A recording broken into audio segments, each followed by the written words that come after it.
The line now is the former Lib Dem MP and Business Secretary Vince Cable. Thank you very much for joining us. What are your thoughts this morning? Well, I think like your other correspondents, we're all shocked and saddened, and he was a wonderfully talented man. And the two key points for me was that he was our most successful political leader, led us to our best ever election results twice, and he led the country in opposition to the Iraq War, which was a courageous position to take up. It wasn't fashionable at the time, and it stemmed from very shrewd political judgment. Much is being made of how hard it will have been on him losing the seat that he represented for 32, not being an MP after 32 years. I mean, you lost your seat, so you must empathise with the difficulty of what happens when you crash out of politics in that way.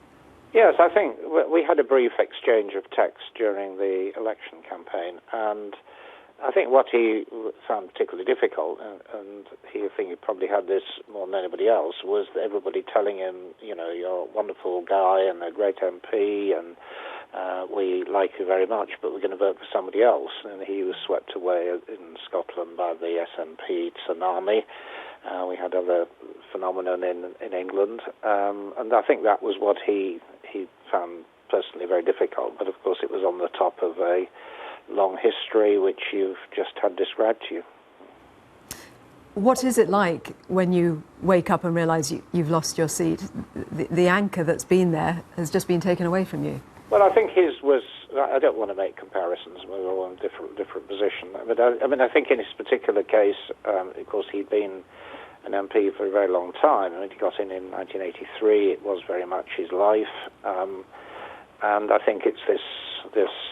You know, he obviously had this awful sense that all he'd achieved in life and the respect that he'd built up was just swept away by something that was much more powerful. The party would have probably followed a very different path if he had remained leader. But in the end, those personal demons really cut short his time as leader.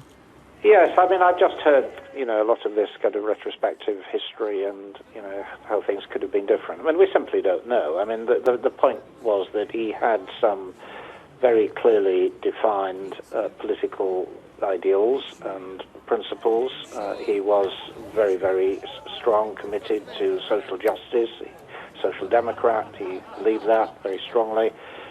He was also an internationalist, which partly accounted for the strong position he took up on the Iraq War. He was also very strong on European unity, the European movement.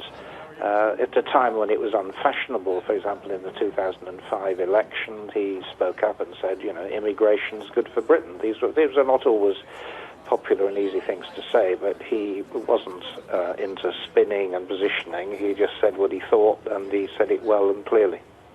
Vince Cable, thank you very much for joining us.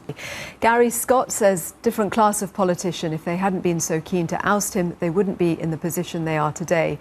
Sharon Harding on Facebook says, sad day. He was one of those rare politicians who was naturally engaging and gave straight answers where others would hide behind their manifestos.